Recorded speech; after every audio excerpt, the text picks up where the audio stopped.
सभी mechanical engineers को मेरा नमस्ते। तो मैं जैसा कि आपको पिछले वाले व्लॉग में मैंने दिखाया था कि अभी एक्सकवेटर हमारे पास आने वाला है। तो इसमें जो हुआ है, इसमें एक्चुअली ये सब हुआ है कि इसमें जो मेन पिन होती है बूम की, उसमें बहुत प्ले आ गई थी। तो बूम की जो पिन थी वो ज़्यादा कटी थी, लेकिन बॉडी में प्ले आ गई थी। तो ये जो लाइन बोरिंग पोर्टेबल मशीन है, ये एक्चुअली क्या करती है, ये एक तरीके का रोबोट है जो ऑटोमेटिक वेल्डिंग भी करता है ना, और बोरिंग भी करता है। तो ये अभी जो आप देख रहे हैं, इसमें दोनों साइड मैंने कोन्स लगा रखे हैं। तो ये क्या करता है, सेंटरिंग कर देता है शाफ्ट की। लेकिन इसकी एक लिमिट है, अगर ओवेलिटी कम है तो इससे कोन अच्छे से सेंटर कर पाती है, लेकिन अगर ओवेलिटी बहुत ज़्यादा है तो उसके लिए एक सेपरेट मेथड होता है जो 3 लेग्स पे नट के साथ इसको थ्रू किया जाता है ना। तो अभी मैं सेंटरिंग कोन्स की मदद से मैं इसको लेग्स और बेरिंग माउंट्स है जो वो मैं माउंट कर रहा हूँ, है ना। तो इसमें क्या रहता है, ये तरीके का जो जॉब होता है ना, ये इसी तरीके से किया जाता है। लोकली मार्केट में लोग क्या करते हैं कि वेल्डिंग के टाँके मारे, लाइनें मारी, और डाई ग्राइंडर रहता है ना, जैसे कुल्फ़ी ग्राइंडर बोलते हैं, वो लगा के फेर फेर के बस इतना कर लेते हैं कि हाँ भाई साहब पिन चली जाए और पिन हिले नहीं, बस, है ना। उनका मतलब 2-4 पॉइंट पे कांटेक्ट हो जाता है तो भी पिन नहीं हिलती है। लेकिन फिर वो क्या होता है कि मशीन जब चलती है ना 1-2 महीने में, तो उसमें प्ले आना शुरू हो जाती है। तो वो क्या होता है, वो थूक पॉलिश काम होता है। जो लोग आदमी ऐसे सस्ते काम करते हैं ना, वो उनके साथ होता है। अब जैसे कि ये मशीन है जो लाइन बोरिंग है और वेल्डिंग है, ये मशीन ही अपने आप में बहुत महंगी होती है। तो साइड जाके झोला लेके जो काम करते हैं ना, वो लोग ये मशीन अफोर्ड भी नहीं कर सकते, क्योंकि इसको 3 फेस कनेक्शन चाहिए, है ना। साथ में फिर आप मोटरसाइकिल पे क्या रख के लेके जाओगे, तो परफेक्ट जॉब होता नहीं है। लेकिन बहुत सारे मशीन मालिक ये सोचते हैं कि जो साइड पे आके काम कर जाएगा वो काम बढ़िया कर जाएगा। वो कुछ नहीं कर जाएगा सर, आपकी वो मशीन की ऐसी तैसी कर जाएगा और कुछ नहीं कर जाएगा। आपका पैसा भी लगेगा। अभी इस मशीन में नई पिन डल रही है, नए बुश डल रहे हैं, है ना। अब उसकी कीमत कोई कम तो है नहीं। फिर अगर उसको दोबारा से अगर आपको 5 से 6 महीने में बदलना पड़े और फिर से मशीन ब्रेक डाउन होकर खड़ी होती है, तो वो नुकसान अलग, और सामान जो आपका ख़राब हो गया वो नुकसान अलग। तो इसमें क्या रहता है कि ये प्रॉपर तरीका होता है। इसमें क्या होता है कि लाइन बोर इसलिए की जाती है कि एक ही बार में शाफ्ट दोनों साइड लगती है, जिससे जो लाइन रहे पिन की वो बिल्कुल सीधी रहे। अगर हम सेपरेट बोर करेंगे तो पिन दूसरे होल तक पास ही नहीं होगी, क्योंकि उसका अलाइनमेंट आउट हो जाएगा। इसलिए इसको लाइन बोरिंग कहते हैं। तो इसमें क्या था, लाइन बोरिंग मेरे पास पहले भी थी, पहले भी मैंने, और बहुत से लोग इंडिया में जो हैं जिनके पास जुगाड़ उन्होंने बना रखा है, तो वो जुगाड़ से करते भी हैं, ऐसा नहीं है कि नहीं होती है। लेकिन उसमें ऑटोमेटिक वेल्डिंग नहीं होती है, और लाइन बोरिंग में वेल्डिंग का होना बहुत ज़रूरी है। आप कई जगह जिसमें ऐसी हैं कि अगर मैं हाथ से वेल्डिंग करने की कोशिश करूँ ना, तो मैं इसमें वेल्डिंग कर ही नहीं पाऊँगा। कई पोर्शन ऐसे हैं जिसमें छोड़ने पड़ेंगे, मुझे खुद छोड़ने पड़ेंगे। तो जो बाकी जो सस्ता काम कर रहे हैं वो तो छोड़ ही देते हैं, है ना। वो उनको कोई मतलब नहीं है। कस्टमर को तो ये है कि उसका काम सस्ते में हो रहा है, बाहर में जाए। उसको अकल तो है नहीं है कि कैसा काम सही होना चाहिए, कैसा नहीं होना चाहिए। क्योंकि जो नए मशीन मालिक बने हैं उनको तो यही लगता है कि भाई कोई भी काम कर लेगा। अब एक्चुअली क्या हुआ कि कई लोगों ने ऐसा हुआ कि जैसे जो हमारे किसान थे, उन्होंने भी जेसीबी और एक्सकवेटर्स ख़रीद लिए। तो अभी उनके लिए सब नया था, है ना। पुराना अगर कोई किसी के टच में था तो अच्छी बात है, लेकिन जिन्होंने नई ख़रीदी और उनका कोई भी दोस्त के पास या जानकार के पास ये मशीनें नहीं थी, तो उन्होंने क्या करा कि उन्होंने इनको रिपेयर करवाने भी उन्हीं की दुकान पे खड़ा कर दिया जहाँ वो अपने ट्रैक्टर ट्रॉली से उतरवाते थे। तो उससे प्रॉब्लम ये हुई कि जो ट्रैक्टर ट्रॉली वाले थे उन्होंने जेसीबी खोली या एक्सकवेटर खोले। अब खोले क्या, अब वो तो उनको और मतलब ट्रैक्टर ट्रॉली और इन मशीनों में ज़मीन आसमान का फ़र्क है ना। इसमें क्या है कि इंजन से हाइड्रोलिक पंप चलता है और पंप से पूरी मशीन चलती है। लेकिन ट्रैक्टर वगैरह में क्या होता है कि वो इंजन से डायरेक्ट कनेक्शन होता है टायर्स का और बाकी सिस्टम का। तो ये टोटली डिफरेंट चीज़ है। ये पायलट प्रेशर पे चलती है मशीन, और इसका जो इंजन है वो सिर्फ और सिर्फ हाइड्रोलिक पंप चलाने के लिए लगा है, बाकी पूरा सिस्टम हाइड्रोलिकली कंट्रोल्ड होता है। तो क्या हुआ कि जो ट्रैक्टर वगैरह सुधारते थे, उन्होंने जेसीबी खोली, थोड़े बहुत नट बोल्ट इधर के खोले कसे, है ना। तो उनको लगा कि यार ये तो बढ़िया काम है, बड़ी मशीन है, ट्रैक्टर से और ट्रॉली से भी ज़्यादा पैसा मिल जाता है। तो भाई वो कहते कहते ट्रैक्टर ट्रॉली के मैकेनिक हो गए।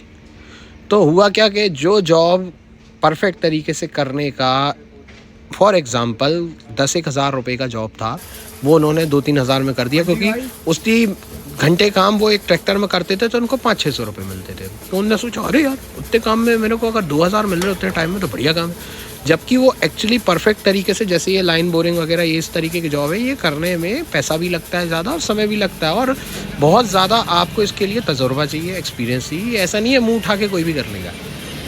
तो ये वो चीज़ होती है। तो उसमें क्या हुआ कि फिर मैकेनिक्स की तादाद बढ़ गई मार्केट में, है ना।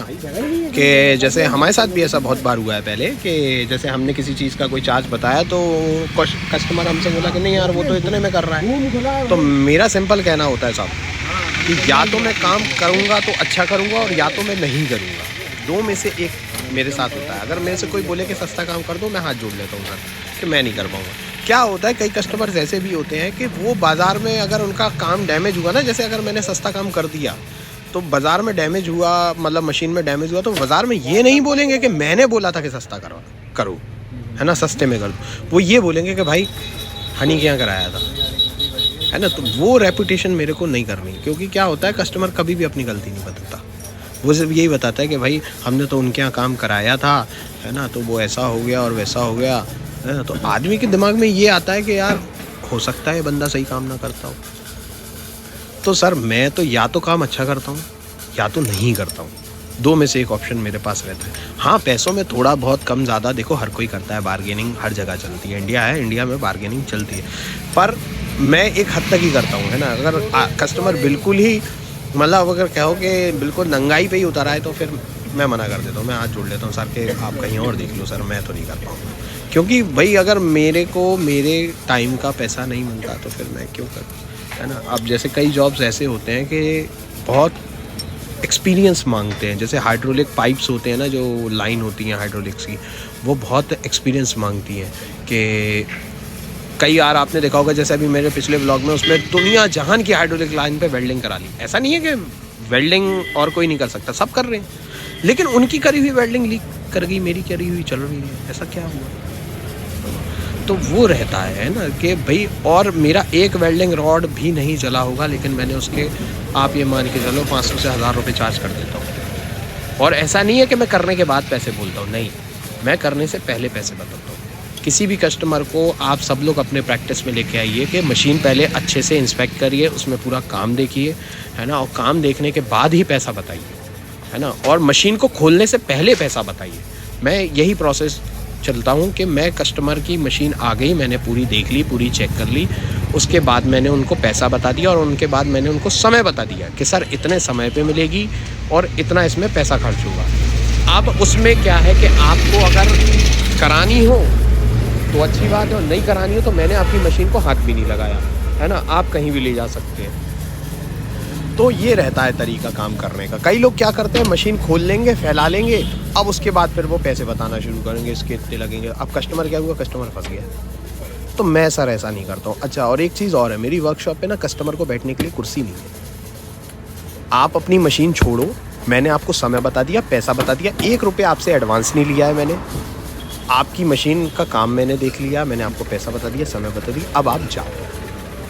पैसा मैं आपसे कब लूँगा, जिस डेट को मैंने बताया उस डेट पे आप आओ, मशीन पूरी अपनी चेक करो, कोई कमी हो तो बताओ, नहीं कमी है तो साफ पैसा दो और फिर आपको मशीन मिल दीजिए। मेरे साथ ऐसा भी हुआ है कि एक जेसीबी मेरे पास 600 रुपये की वजह से 1 हफ़्ता खड़ी रही। उसने बोला कि भाई आप निकाल दो मशीन, मैं सुबह भेज रहा हूँ पैसे। मैं कहा मशीन भी सुबह ही उठा लेना, वो 1 हफ़्ता रखी रही। तो ऐसा होता है मार्केट में। मैं ये नहीं कह रहा कि सारे कस्टमर एक जैसे होते हैं, पर होते हैं, काफ़ी ज़्यादा होते हैं ऐसे लोग, है ना। बहुत कम ऐसे मेरे कस्टमर ऐसे टकराते हैं मेरे को जो ये कहते हैं कि भाई पैसा लग रहा है कोई दिक्कत नहीं, लेकिन मेरी मशीन के काम में कोई कमी नहीं रहनी चाहिए। तो मैं भी अपनी तरफ से कोई कसर छोड़ता नहीं हूँ। अगर मैंने आपको जो पैसा बता दिया, मैं उसी पैसे में आपको काम करके दूँगा, चाहे मेरे को प्रॉफिट हो चाहे नहीं हो, मैं बीच में फैलता नहीं हूँ, है ना। मैं फैलूँगा तब जब बहुत ही कुछ ज़्यादा उसमें नाटक निकल गया अंदर से, तब, नहीं तो वैसे अपनी ज़बान पे रहो, क्या फ़र्क पड़ता है, कोई फ़र्क नहीं पड़ता। आपकी मार्केट में रेपुटेशन रहती है, सब बातें रहती हैं, है ना। आप अगर अच्छा काम करते हैं और आप सही से काम करते हैं, हर चीज़ का आपको नॉलेज है, तो आपका एस्टिमेशन 100 में से 2 बार ही गलत होगा, है ना। तो हुआ है, मेरे साथ भी ऐसा हुआ, ऐसा नहीं है कि कई काम में मैंने भी लॉस खाए हैं, पर उसका मतलब ये नहीं है कि मैं कस्टमर के ऊपर टोपी लूँगी कि नहीं साहब वो तो आपको बताया था, वो उतने में नहीं हो पा रहा। उससे मैं कभी अपने स्टेटमेंट से नहीं बदलता हूँ।